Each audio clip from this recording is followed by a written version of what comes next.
जय गुरुदेव। ओम दुम दुर्गाय नमः। 12वां अध्याय।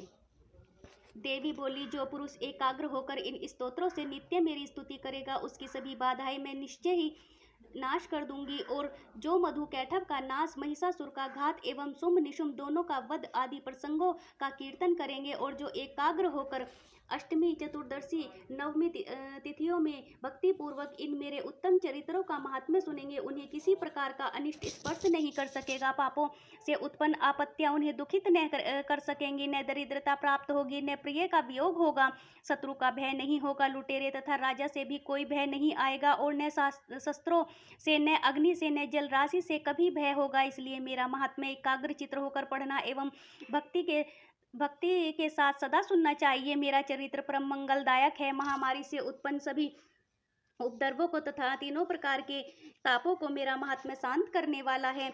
जिसे मेरे जिस मंदिर में यह महात्म्य पढ़ा जा रहा हो, उस स्थान का मैं कभी त्याग नहीं करती। वहाँ मेरा सदा सन्निधान रहता है। बलिदान, पूजा, अग्निहोत्र एवं महोत्सव में मेरे इस सारे चरित्र का पाठ करें और श्रवण करें। इस प्रकार जो से विधि जानकर अथवा बिना जाने बलि, पूजा, हवन आदि से जो कुछ भी करेगा, मैं उसे प्रीतिपूर्वक ग्रहण कर लेती हूँ। शरद काल में मेरी वार्षिक महापूजा की जाती है। इस अवसर पर जो मेरे इस महात्म्य को भक्ति के साथ सुनेगा, उसकी सभी बाधाएं निवृत्त हो जाएंगी और वह धन, धान्य, पुत्र आदि से संयुक्त हो जाएगा। मेरी उस पर कृपा होगी, इसमें संशय नहीं। मेरे इस महात्म्य को, मेरी उत्पत्ति की पवित्र कथाओं को एवं युद्ध में मेरे पराक्रम को जो पुरुष सुनेगा, वह सर्वथा निर्भय हो जाएगा। मेरा महात्म्य सुनने वाले पुरुषों के शत्रु नष्ट हो जाते हैं, कल्याण प्राप्त होता है और कुल आनंदित रहता है। सभी शांति कर्मों में बुरे स्वप्न देखने पर, ग्रहों की दारुण पीड़ा होने पर मेरा महात्म्य श्रवण करें,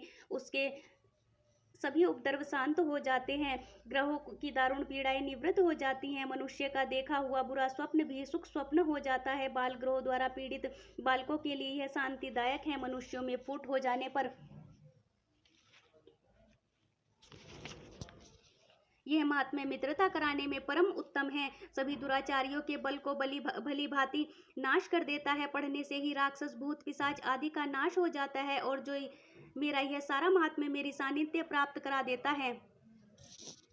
पशु, पुष्प, अर्घ्य, धूप, गंध तथा उत्तम दीपों द्वारा मेरे पूजन से, ब्राह्मणों को भोजन कराने से, होम से, प्रतिदिन के अभिषेक से और भी अनेक प्रकार के भोगों पदार्थों के दान से वर्ष भर जो यह मेरे अर्पण करके आराधना करते हैं, इससे जो मुझे प्रसन्नता होती है, वही प्रसन्नता मेरे इस महात्म्य के एक बार सुनने से हो जाती है। इसे सुनते ही सभी पाप नष्ट हो जाते हैं, फिर आरोग्य प्राप्त हो जाता है। मेरी उत्पत्तियों का कीर्तन तो सभी भूतों से रक्षा करता है। युद्धों में वर्णित मेरा जो चरित्र दुष्ट दैत्यों का नाश करने वाला है, उसके श्रवण करने पर पुरुषों को वैरियों के किसी प्रकार का भय नहीं रहता है। देवतागण, तुम लोगों ने जो मेरी स्तुतियां की हैं एवं ब्रह्म ऋषियों ने जो की हैं और ब्रह्मा जी ने जो की हैं, वे सभी मंगलमयी बुद्धि देती हैं। वन में शून्य स्थान पर अथवा वन में अग्नि में घिर जाने पर, शून्य स्थान में डाकुओं से घिर जाने पर, शत्रुओं द्वारा पकड़े जाने पर, अथवा वन में शेर, चीता एवं जंगली हाथियों के पीछा करने पर क्रोध में आकर राजा ने वध की आज्ञा दे दी हो, या कैद में पड़ गया हो, अथवा